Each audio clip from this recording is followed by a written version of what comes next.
ఏమొస్తుంది? మీకేమైనా ఇబ్బందా? మాకైతే ఏ ఇబ్బంది లేదు. ఎందుకంటే నేను అనేక సందర్భాల్లో చెప్పాను, ఇది ప్రజాస్వామ్య దేశం. ఎవరైనా పార్టీ పెట్టుకోవచ్చు, ఎవరైనా మేనిఫెస్టో అనౌన్స్ చేసుకోవచ్చు, ఎవరైనా పాదయాత్రలు చేయొచ్చు, ఎవరైనా పబ్లిక్ మీటింగ్లు పెట్టచ్చు. కానీ వాళ్ళు చెప్పే అజెండా ప్రజలకి నమ్మశక్యంగా ఉన్నప్పుడే వాళ్ళు సపోర్ట్ చేస్తారు. కాబట్టి ఎవరో వస్తారు ఏదో చేస్తారని భయపడే క్యారెక్టర్ జగన్మోహన్ రెడ్డిది కాదు అనేది ఇప్పటికే మీకు అర్థమై ఉంటుంది. స్టార్ క్యాంపెయినింగ్ గా వస్తే మొత్తం కూడా విమర్శల దాడి అంతా కూడా అధికార పార్టీ మీదే ఉంటుంది. దాన్ని ఎలా ఈ రోజు ఏం కొత్త కాదండి. ఎక్కడైనా అధికార పార్టీ విమర్శలు ఎదుర్కోవటం ఈ దేశంలో మనం చూసాం. కానీ జగనన్న అపోజిషన్లో ఉన్నప్పుడు కూడా అధికార పార్టీని తిట్టకుండా జగన్ గారినే తిట్టిన దాఖలాలు మనం కళ్ళారా చూసాం. సో జగన్ గారిని చూసి కడుపు మంటతో ఎంతోమంది ఎన్నో మాట్లాడతారు. రజనీకాంత్ డైలాగ్ ఉంటుంది కదా, ఏం డైలాగ్ చెప్పాను కదా నగీర్లో. కాదు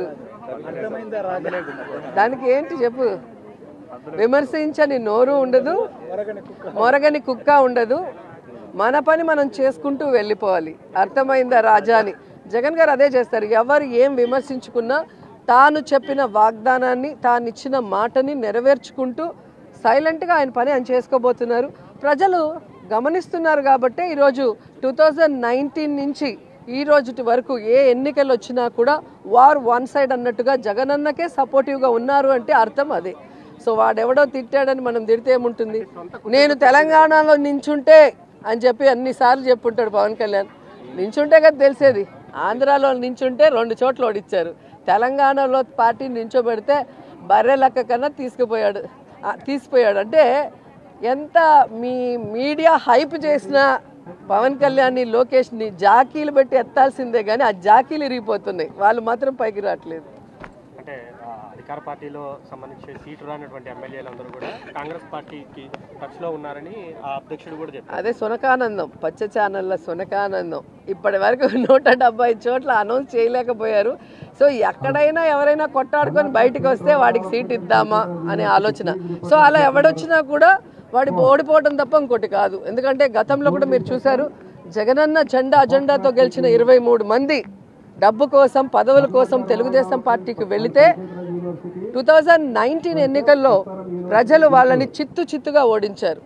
కాబట్టి ప్రజలు గమనిస్తున్నారు. ఇక్కడి నుంచి పోయేవాడికి రాజకీయంగా సూసైడ్ చేసుకున్నట్టే తప్ప మరొకటి కాదు.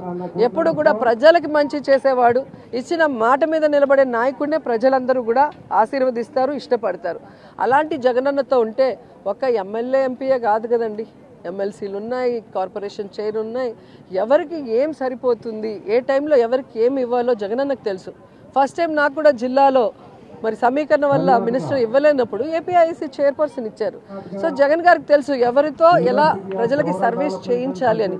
అంతేగాని పదవులే పరమావధిగా పార్టీలు మారేవాడికి ఎప్పటికీ కూడా రాజకీయంగా భవిష్యత్తు ఉండదు. 175 చోట్ల క్యాండిడేట్లు పెట్టడానికి చంద్రబాబు నాయుడికి క్యాండిడేట్లు దొరక్క, పవన్ కళ్యాణ్తో జత కలిసినా కూడా ఇంకా కూడా అనౌన్స్ చేయలేని దౌర్భాగ్య స్థితిలో ఉంటూ, రాష్ట్రం సంగతి దేవుడు ఎరుగు, కనీసం నా కుప్పాన్నైనా నేను కాపాడుకోకపోతే రాబోయే 2024లో 175కి 175 అని జగన్మోహన్ రెడ్డి గారు ఘంటాపదంగా చెప్తున్నప్పుడు మనం ఓడిపోతే తలెత్తుకోలేమన్న భయంతో ఈరోజు కుప్పానికి వెళ్తున్నారు తప్ప మరొకటి కాదు. ఈరోజు కుప్పంలో దాదాపుగా 40 సంవత్సరాలు పైగా ఎమ్మెల్యేగా చేశారు, 3 సార్లు ముఖ్యమంత్రిగా చేసి కూడా ఆ కుప్పంలో ఏ కుటుంబానికి సంక్షేమం, అభివృద్ధి అందించారో ఒకసారి చెప్పాలి చంద్రబాబు నాయుడు.